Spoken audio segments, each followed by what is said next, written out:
You know those games where you find yourself smiling throughout the whole game, enjoying every twist and turn, even though you never expected to enjoy the game in the first place? Well, that's what I want to talk about today. A game that I ultimately had quite low hopes for, but ended up loving.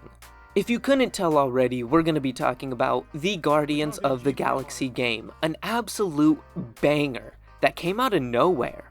Eidos gave us some crazy locations, awesome characters, and a story that I couldn't pull myself away from. But I'll stop ogling over the game and actually get to why I think Guardians of the Galaxy is a must-play.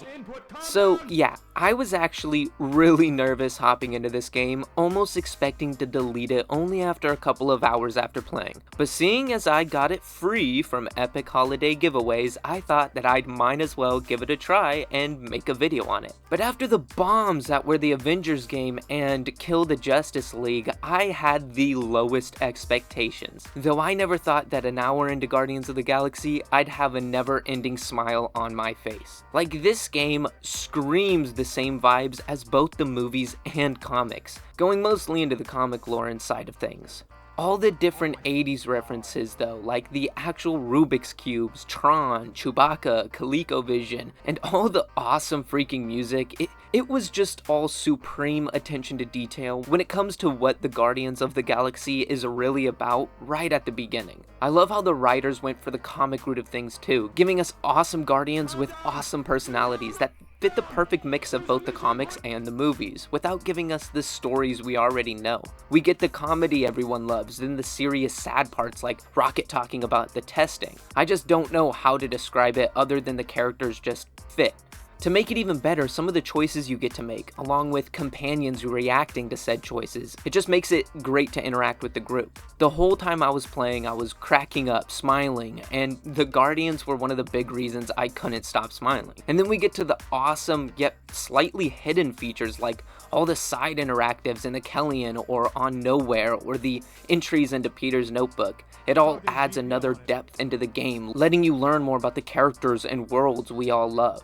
And then we get to how things are looking, and man, this game is fantastic. Like, some of the space shots look like straight up NASA photos, and pretty much every humanoid character were all modeled and motioned pretty great.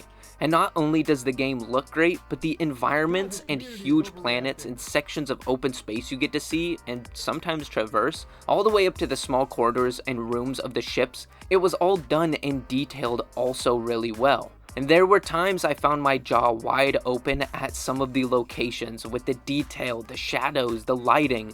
Every location was a spectacle, and the designers get a bravo from me. I mean, I don't think I have to say anything else about graphics. I mean, just take a look at the footage and tell me it doesn't make your mouth drool. Okay, weirdness aside, on the side of gameplay, that is honestly the crossroads for me. I don't personally think the gameplay is bad by any means, but it feels pretty basic at times, along with being slightly clunky. Although, I don't hate the gameplay or anything, and I think it's perfectly serviceable to get you back to exploring awesome worlds and experiencing a story that I am at least loving.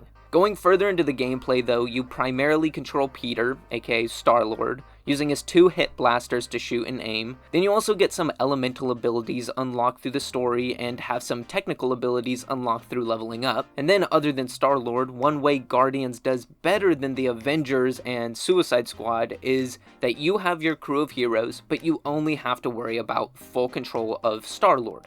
There aren't a bunch of playable characters all half-finished because there's so many, and at the same time though, because Star-Lord is the leader, you get to give commands to the others like having Groot trap enemies in roots or Rocket throw a grenade at the group. I don't know, the way Eidos did Guardians of the Galaxy feels way better than the Avengers and Kill the Justice League, having things still be hands-on but not too overwhelming. And though it was not too overwhelming, it can still feel pretty lackluster and, well, boring at times. This is boring.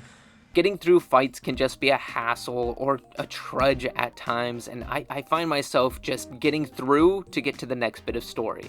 But with the fights, depending on how well you fight your fights, you get a certain amount of XP. With XP, you unlock ability points, letting you upgrade the different characters with new abilities and stats. On the side of enemies that you're fighting, this one fortunately is a nice range of diversity. There's a ton of different enemies that you fight depending on the location you're in. There are creature beings like jello monsters, weird blobs, and slugs, and then you're also fighting soldiers and religious fanatics at different points, all sporting their own styles and designs, having their own strengths and weaknesses. And as I said, all the different enemies also depend on certain planets or chapter of the story you're in, so as I've said it many times, I'll just leave it at that. The gameplay, not where the game shines. Instead, it's the spectacular locations and the great story in my opinion. And with that, I'm gonna move on to the story now. You can probably get the gist of the characters and their backstories from what we already know from comics, so I won't go too far into their whole histories, though I'll warn you not to expect the movie characters, as the developers went for their own thing instead of a movie tie-in, which works so well and is the best way they could have gone about it, to be honest.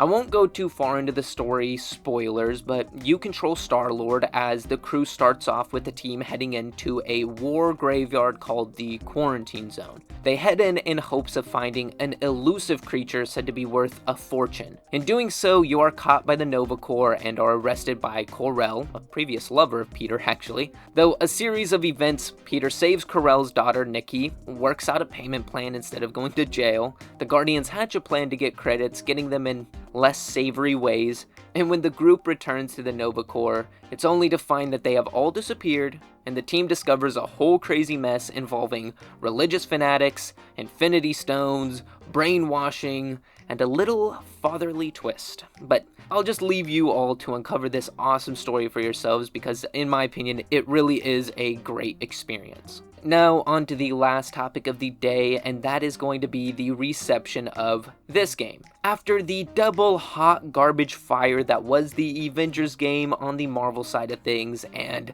Rocksteady's Kill the Justice League on the DC side of things, both just tragic.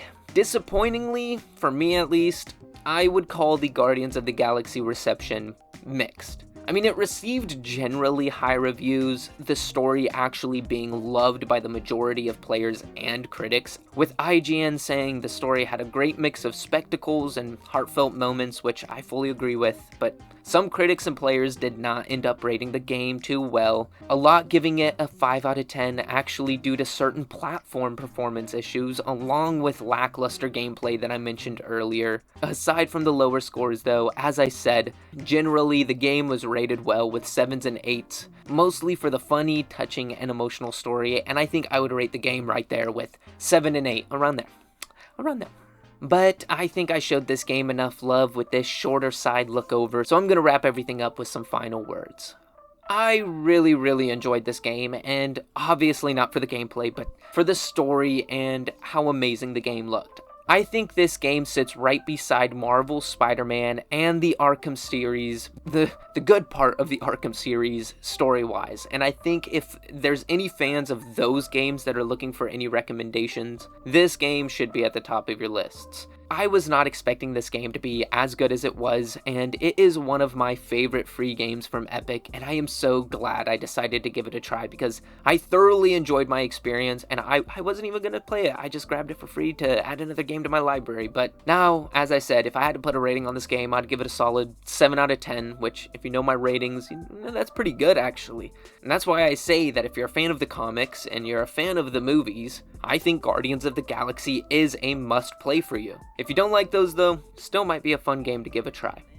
Since this is the end though, I want you all to let me know your thoughts on Guardians of the Galaxy, whether you loved it, whether you hated it, whether you thought it belongs beside the Avengers and Kill the Justice League in that dumpster fire, and let me know your thoughts on this video, all in the comments now.